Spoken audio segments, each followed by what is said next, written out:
E aí, gente, a Ciência aqui. No episódio de hoje eu vou falar sobre Lamaitre, Einstein, a criação do universo. É um repost da mesma palestra, só que eu dividi antigamente em várias sessões, né? E o áudio também tava meio baixo, então eu resolvi, em vez de juntar todas, nós só refazer. Até porque eu sei mais sobre esse tema agora do que antes, né? Então o foco é mostrar como Lamaitre desenvolveu a teoria do Big Bang e a sua relevância para a física hoje, né? Quem foi George Lamaitre, né? Ele foi um padre, né? Então, da Igreja Católica Romana, que estudou no MIT, física, né? Por incrível que pareça, ele era realmente bom nisso, né? As duas coisas, tanto em teologia, porque padre tem que estudar grego, tem que estudar hebraico, tem que estudar latim. Não é, vou ser sincero, não é fácil. Eu sou protestante, né? Mas se eu, na parte de teologia, né, tenho que estudar essas coisas avançadas, né? Imagina padre. É bem mais a fundo, né? Ele foi nascido em Charleroi em 1894. Estudou no colégio jesuíta em Charleroi. Já tinha essa influência aí desde pequena, né? Que é uma das imagens da inauguração desse colégio na França. Ele participou da guerra, a primeira, né? Estudou na Universidade Católica de Louvain. E aí tem esse post aqui falando um pouco sobre a trajetória dele nessa questão, né? Que ele perseguiu essa carreira em estudos científicos, né? Por exemplo, com Arthur Eddington, né? Que é um cara conhecido nesse tema. Que o Eddington que falou que ele era um estudante brilhante, né? Rápido, de forma maravilhosa e com boa vista e com grande habilidade matemática que ele vai aplicar na sua teoria do Big Bang, né? Esse é o Eddington, né? É aquele cara relacionado à questão do eclipse, né? Da prova da relatividade, que a gravidade faz a luz do Sol curvar, né? Quando a Lua está na frente do Sol, né? E isso foi provado por experimento dele, né? Incrível. 3 pessoas que influenciaram Lamaitre. Primeiramente, o Edwin Hubble, porque muitos dos achados dele nessa questão do Big Bang, da expansão do universo, foram dados de observação do Hubble, que ele usou, principalmente com o efeito Doppler, que eu já vou falar, com relação ao distanciamento de astros de nós, né? Quando tá vermelho, o redshift é pra longe, quando tá blue shift pra perto, né? Tá se aproximando de nós. E esses dados foram importantes. O Alexander Friedman, que eu já vou citar um paper dele, sobre a cobertura do espaço, que é o cara que definiu a idade do universo do ponto de vista da física. E o Albert Einstein, por causa da relatividade, que é importante pro efeito Doppler ser visto da forma que é visto, para a explicação de que os astros estão se afastando de nós, né? Então esses 3 foram importantes nessa questão. Eu creio que o Lamaitre falaria, assim, nos papers dele parece que ele é muito fã do Einstein. Ele teve encontro com Einstein, né? Então, com certeza o Einstein foi o que mais influenciou ele, especificamente na relatividade, né? Só que outras pessoas que também tiveram uma influência indireta é o William De Sitter, do que é chamado de De Sitter Space, que define o espaço, a estrutura do espaço, né? Espaço-tempo, com o que é chamado de De Sitter Space, que eu creio que é uma estrutura matricial de 4 dimensões, e o anti-De Sitter Space, que é 5, se eu não me engano. Junto também com o Minkowski Space, que também define espaço-tempo. Descrever uma partícula andando no espaço no vácuo, você precisa de Minkowski Space ou De Sitter Space também. Isso foi importante nessa questão. E Bernard Riemann, pela questão da chamada geometria de Riemann, né? Com relação à relatividade, é o que explica a forma como o espaço se comporta, e é basicamente a base da relatividade geral, a geometria de Riemann, né?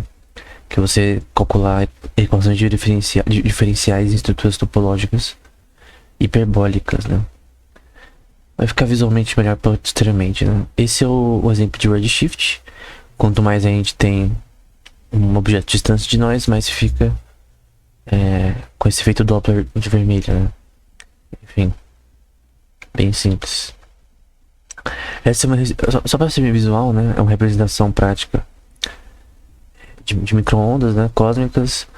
Não necessariamente o universo tem esse shape, tem várias teorias com relação à forma que o universo possui, né? Como Deus criou. Na prática, aqui é o Hubble com Ultra Deep Field, né?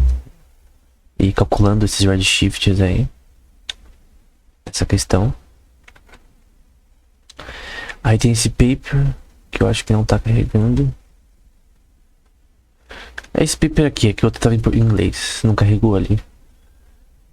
Mas é sobre a cobertura do espaço.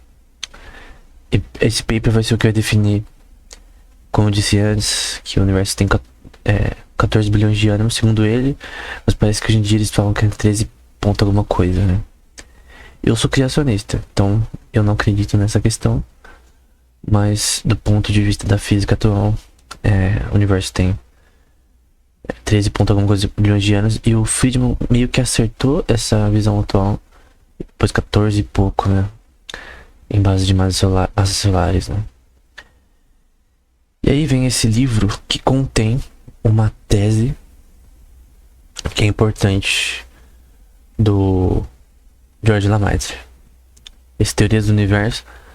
Aí vai ter várias coisas que o livro vai falar. Vai falar sobre Copérnico, vai falar sobre Giordano Bruno, Galileu Galilei.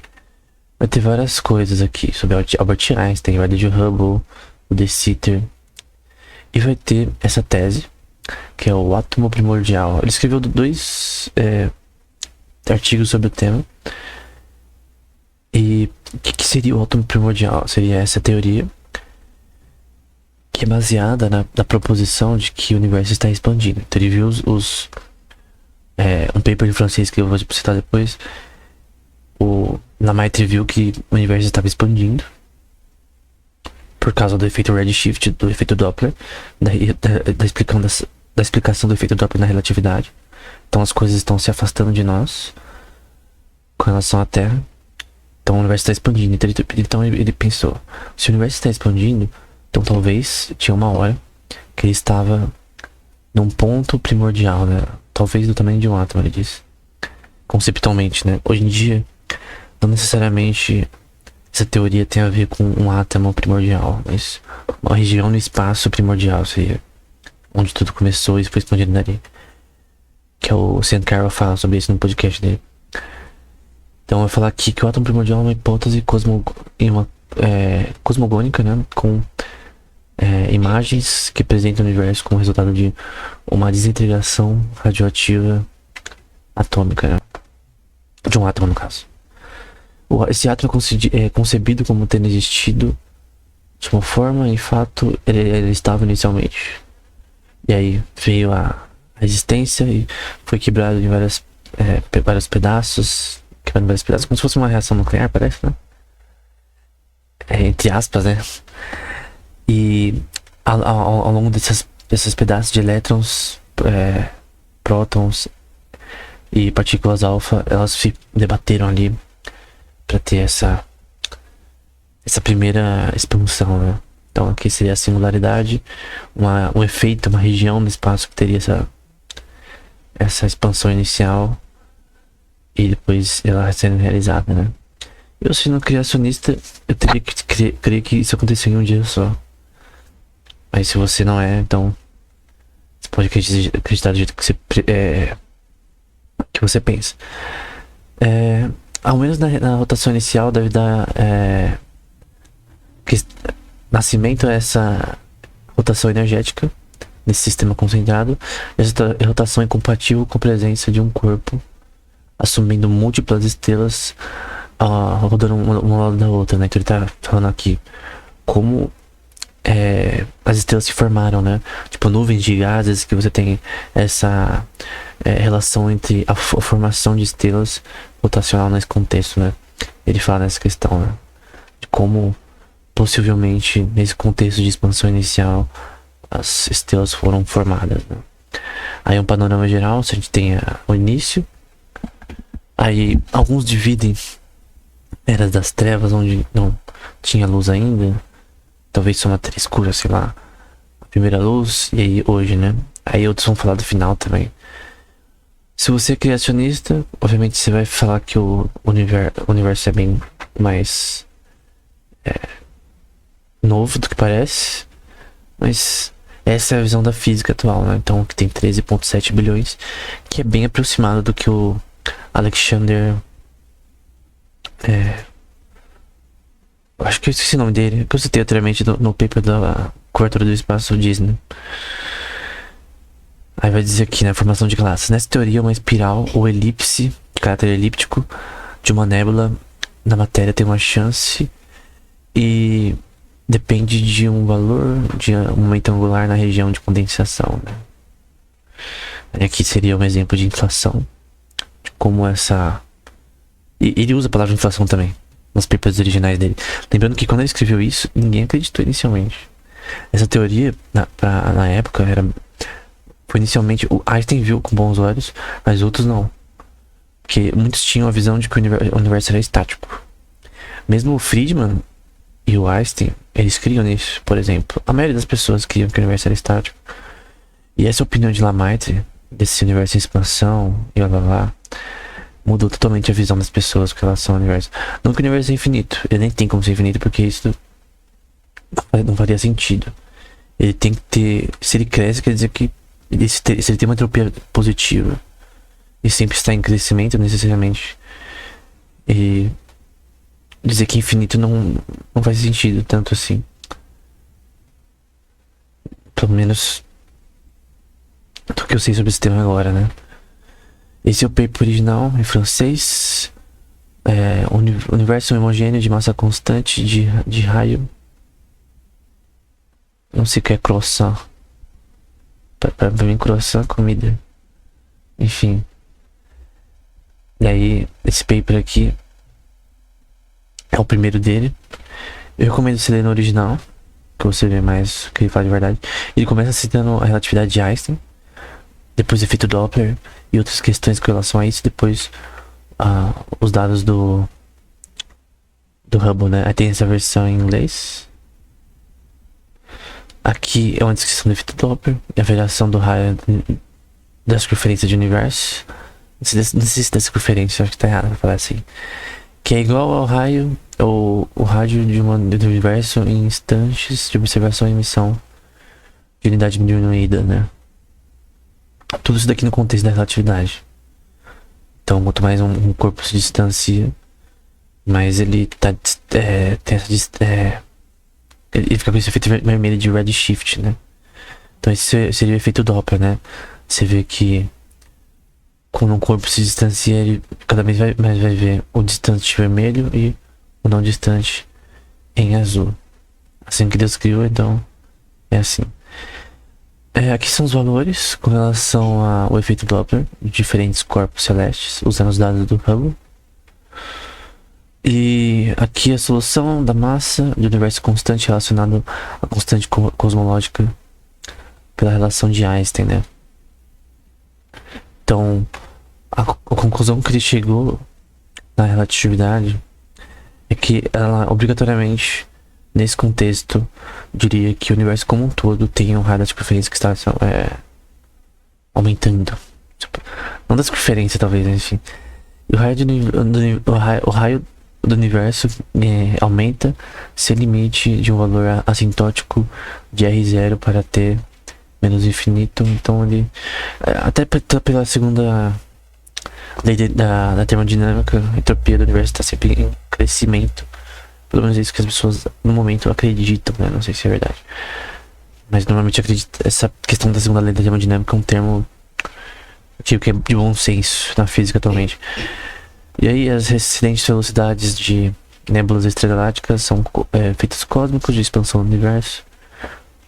O raio inicial pode ser do primeiro Big Bang, do Big Bang em si, pode ser calculado dessa fórmula aqui, no contexto da relatividade, né?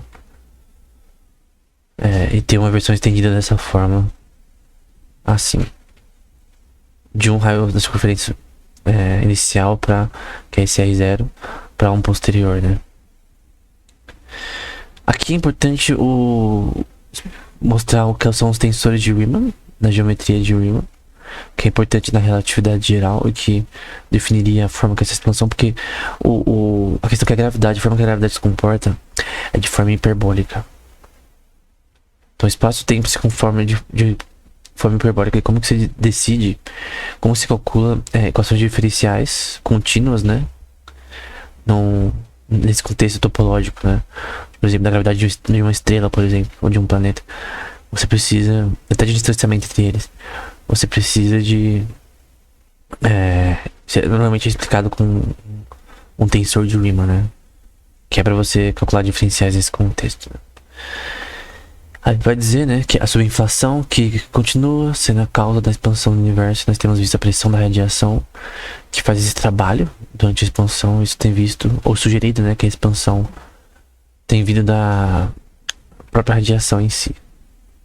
Aí tem outro artigo chamado The Expanding Universe. Também a evolução da expansão do universo. Aqui dá pra ver 1933, mas os outros ele escreveu até antes. Aqui, usando dados do Hubble. Nesse paper aqui, ele mostra mais dados do Hubble. Aqui das clusters como Câncer, Pegasus, Leo, enfim. E a relação com o efeito Doppler de expansão, né? Então ele mostrou ali com dados do Hubble que essa expansão ela é crônica, né? Ela acontece no universo como um todo, né? Assim que Deus criou. Lembrando que ele era cristão, tá? Ele era padre. Ele não abandonou nossa fé, né? Ele acreditava nisso e continuava sendo cristão. Aí tem as equações relacionadas a determinar a massa, energia e distância das estrelas, usando a constante gravitacional. Então, tudo que o Lemaitre fez é muito, assim, bem feito. Por isso que essa teoria que parecia inicialmente muito diferentona, ela foi aceita com o tempo, porque ela era muito bem construída, baseada em dados. Então, uma coisa é certa, o universo está expandindo. Talvez você possa ter noções diferentes de como ele iniciou, mas ele está em expansão. Sim. Como um todo, né? E até a explicação da geometria dele é importante para que a gente saiba. Tipo, o universo ele é um elipsoide, ele é uma estrutura hiperbólica, como que funciona a estrutura dele, né? Essa parte também é importante. Porque descreveria como essa inflação ocorre, né? Ele tinha uma bela amizade com Einstein, né? O Einstein inicialmente foi a favor, meio que a favor da teoria dele, só que eu tenho que explicar que demorou pra essa teoria ser aceita. Tipo, hoje em dia todo mundo aceita e tal, mas demorou pra essa teoria ser aceita. Eu particularmente, tipo, é óbvio que o universo está expandindo. E eu sendo criacionista, eu não tenho como negar que o universo está expandindo. Eu tenho uma doutrina diferente pra como ele foi criado, né? Por Deus em um dia, no quarto. Mas cada um acredita no que quiser, né? Mas uma coisa é certa, o universo está em expansão. É uma prova científica pra isso que Lemaitre fez. A inflação do universo é uma realidade. E a questão de que a entropia dele sempre cresce. Então ele com certeza está em expansão há muito tempo. E essa expansão tem que ser estudada. E a geometria relacionada a essa expansão também tem que ser estudada. Então, era isso. Espero que esse vídeo tenha sido útil. Qualquer pergunta, pode deixar nos comentários. E se você quer que eu faça mais vídeos nesse tema, ou temas semelhantes, põe nos comentários aí ou manda uma mensagem no Instagram. Então, até o próximo episódio.